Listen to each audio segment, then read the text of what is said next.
வணக்கம் மக்களே, நீங்கள் நம்ம வீடியோ என்ன பார்க்க போகிறோன்னா சூப்பர் சுவையான 25 கிலோ மட்டன் பிரியாணி எப்படி செய்கிறதுன்னு தான் பார்க்க போகிறோம். வாங்க வீடியோக்குள்ளே போய் பார்க்கலாம்.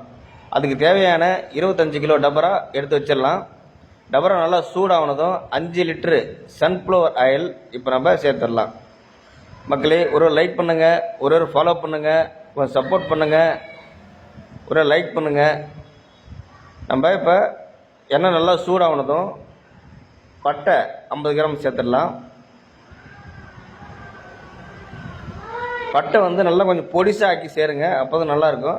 இப்போ நம்ம எண்ணெய் நல்லா சூடாக 50 கிராம் பட்டை சேர்த்துடலாம். அது கூடவே நம்ம 50 கிராம் ஏலக்காவும் வச்சுருக்கோம் பாருங்கள், 50 கிராம் ஏலக்காவும் சேர்த்துடலாங்க. ஏலக்காய் சேர்த்துட்டு பிரிஞ்சி இலை ஒரு 10 கிராம் சேர்த்த போது, அதிகமாக சேர்க்கக்கூடாதுங்க. பிரிஞ்சி இலை ஒரு 10 கிராம் சேர்த்துடலாம். அது கூடவே லவங்கப்பூ ஒரு 20 கிராம் சேர்த்துடலாங்க. லவங்கப்பூ அதிகமாக சேர்க்கக்கூடாது, 20 கிராம் சேர்த்தா போதுங்க. சேர்த்துட்டு அது கூடவே நம்ம ஸ்டார் பூ, நட்சத்திர பூ இது பார்த்தீங்களா, அது ஒரு 100 கிராம் சேர்த்துடலாம். சேர்த்துட்டு பட்டை ஏலக்காய் எல்லாம் நல்லா பொரிஞ்சு வந்த உடனே நம்ம 10 கிலோ பல்லாரி வெங்காயம் நல்லா பொடிசாக தண்ணியில் விட்டு அலசி பொடிசாக கட் பண்ணி சேர்த்துடலாங்க. பல்லாரி வெங்காயம் நல்லா பொடிசாக கட் பண்ணுங்க, ரொம்ப பெருசாக கட் பண்ணக்கூடாது. 10 கிலோ வெங்காயம் நம்ம பொடிசாக கட் பண்ணி சேர்த்துடலாம். கோட்டை அருள்மிகு முத்துமாரியம்மன் கோவில் திருவிழா நம்ம இன்றைக்கி அன்னதானம் செய்கிறோங்க. நம்ம தேர் திருவிழா மிக பிரமாண்டமாக நடைபெறும். நம்ம இந்த தேர் திருவிழா தான் நம்ம அன்னதான விழா. நம்ம வாங்க 25 கிலோ பிரியாணி ஃபுல் வீடியோ எப்படி செய்யுதுன்னு பார்க்கலாம் வாங்க மக்களே. இப்போ நம்ம எண்ணெய் நல்லா சூடாகனதும் இப்போ நம்ம கட் பண்ணி வச்சுக்கிற 10 கிலோ வெங்காயம் இப்போ சேர்த்துடலாம். 10 கிலோ வெங்காயம் சேர்த்துட்டு கூடவே நம்ம 1/2 கிலோ பச்சை மிளகாய் தண்ணியில் விட்டு நல்லா அலசி காம்பு கிள்ளி எடுத்து வச்சுக்கிறத இப்போ நம்ம 1/2 கிலோ பச்சை மிளகாய் சேர்த்துடலாம். மிளகாய் சேர்த்துட்டு வெங்காயம் நல்லா பொன்னிறமாக வணங்கியதும் இஞ்சி விழுது 2 கிலோ, பூண்டு விழுது 2 கிலோ சேர்த்துடலாம். இஞ்சி விழுதும் பூண்டு விழுதும் நல்லா வணங்கி வரணுங்க, அப்போ தான் பிரியாணி நல்லா சூப்பர் டேஸ்ட் கொடுக்கும்.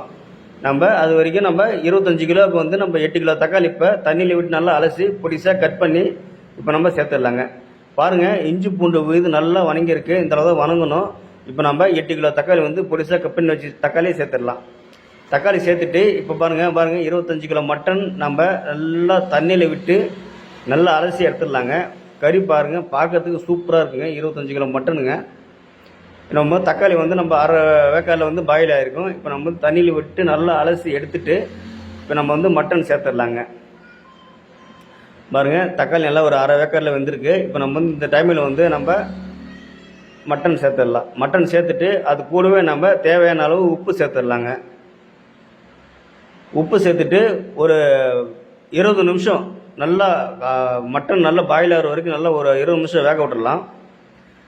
வேக விட்டுட்டு இப்போ நம்ம பாருங்கள் நல்லா இப்படி பாருங்கள் நல்லா வெந்திருக்கு, நல்லா வெந்து வந்திருக்கு. இப்போ நம்ம மசாலா சேர்த்துடலாங்க.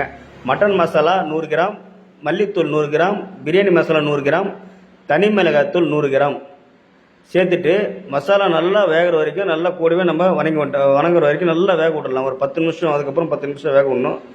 நல்லா ஒரு டைம் கிளறி விட்டுட்டு நல்லா மசாலா நல்லா மிக்ஸ் ஆகிற மாதிரி கிளறி விட்டுடலாம். கிளறி விட்டுட்டு ஒரு 10 நிமிஷம் மசாலா இறங்குற அளவுக்கு வேக விட்டுடலாங்க. பாருங்கள், நல்லா வெந்துட்டுருக்கு, நல்லா சூப்பராக பாருங்கள், கலர்லாம் சூப்பராக இருக்குது. நம்ம நல்லா மசாலாலாம் சேர்த்து நல்லா மசாலாலாம் மட்டனில் இறக்கிருக்கு பாருங்கள். அதுமாதிரி நல்லா வேக விட்டுடலாம். தயிர் நம்ம 1/2 லிட்டரு சேர்த்துடலாங்க. பாருங்கள், நல்லா கறி மசாலாலாம் இறங்கியிருக்கு. இப்போ நம்ம தயிர் நம்ம 1/2 லிட்டரு சேர்த்துடலாம். தயிர் 1/2 லிட்டரு போதும், லைட்டாக புளி தான் போதுங்க. இப்போ நம்ம தேவையான அளவு தண்ணி வச்சிடலாங்க. கறி நல்லா வெந்துருச்சு. இப்போ நம்ம தேவையான அளவு தண்ணி வச்சிடலாம். நான் மட்டன் பிரியாணிக்கு 25 கிலோ 40 லிட்டரு நம்ம அளவு தண்ணி வச்சிடலாங்க. 25 கிலோவுக்கு 40 லிட்டர் தான் தண்ணி வைக்கணும். இப்போ நம்ம 40 லிட்டரு அளவு தண்ணி வச்சிடலாம். தண்ணி பாருங்கள் நல்லா கொதிச்சதும் இப்போ நம்ம ஊற வச்சுருக்க அரிசி நம்ம சேர்த்துடலாங்க. அரிசி நம்ம முன்ன சொன்ன மாதிரியே நம்ம வெங்காயம் போடும்போதே நம்ம அரிசி ஊற வச்சிடணுங்க, அப்போ தான் நல்லா ஊறி வரும். இப்போ நம்ம நல்லா கொதிக்குது, நம்ம கொதிக்கும் போது நம்ம அரிசி சேர்த்துடலாம். நல்லா ஊறினாதான் மக்களே சாப்பாடு நல்லா உதிரியாக வரும், நல்லா சூப்பராக இருக்கும். சேர்த்துட்டு நம்ம இப்போ புதினா கொத்தமல்லி தண்ணியில் விட்டு நல்லா அலசி எடுத்து வச்சுருக்கோம். இப்போ நம்ம புதினா கொத்தமல்லியும் நம்ம சேர்த்துடலாம். புதினா கொத்தமல்லி சேர்த்துட்டு அது கூடவே நம்ம 1/2 லிட்டரு பசு நெய் எடுத்து வச்சுருக்கோம். இப்போ நம்ம நெய் சேர்த்துடலாங்க. நெய் சேர்த்துட்டு நல்லா ஒரு டைம் கொத்தமல்லி புதினா நெய்யும் மிக்ஸ் ஆகிற மாதிரி நல்லா ஒரு டைம் கிளறி விட்டுடலாம். கிளறி விட்டுட்டு மக்களே நம்ம 1/2 மணி நேரம் ஒரு 20 நிமிஷம் நம்ம சாப்பாடு தம்முன்னு வச்சிடலாம் மக்களே. சாப்பாடில் தம்முன்னு வச்சுட்டு நம்ம எடுத்து பார்க்கலாம். நல்லா ஒரு டைம் கிளறி விட்டுடலாம். நம்ம இப்போ 1/2 மணி நேரம் சாப்பாடை வந்து தம்முன்னு வைக்கலாம். பாருங்கள் மக்களே, 1/2 மணி நேரம் தம்முன்னு வச்சாச்சு. பாருங்கள், சூப்பரான ஒரு தம் மட்டன் பிரியாணி ரெடி ஆகிருக்கு. சூப்பராக ரெடி ஆகிருக்கு பாருங்கள். இந்த மாதிரி சாப்பாடு ஒரு டைம் செஞ்சு பாருங்கள். சூப்பராக இருக்குங்க, நல்ல சுவையாக இருக்குங்க. இந்த மெத்தடில் செய்யுங்க, நல்ல அருமையாக இருக்குங்க. பாருங்கள், சூப்பரான ஒரு மட்டன் பிரியாணி ரெடியாக இருக்குது மக்களே. ஒரே லைக் பண்ணுங்கள், ஒரே ஃபாலோ பண்ணுங்கள், கொஞ்சம் சப்போர்ட் பண்ணுங்கள். நம்ம அடுத்த வீடியோவில் சந்திப்போம். அனைத்து மக்களுக்கும் முதல்ல என் நன்றியை தெரிவிச்சுக்கிறேங்க. எனக்கு எதெல்லாம் சப்போர்ட் பண்ணுறீங்க எல்லாத்துக்கும் நன்றிங்க. சூப்பரான ஒரு மட்டன் தம் பிரியாணி சூப்பராக ரெடியாக இருக்கு பாருங்கள். அடுத்த வீடியோவில் சந்திக்கலாம். எல்லாத்துக்கும் ரொம்ப நன்றிங்க. அடுத்த வீடியோவில் பார்க்கலாம் மக்களே. சந்தோஷம்.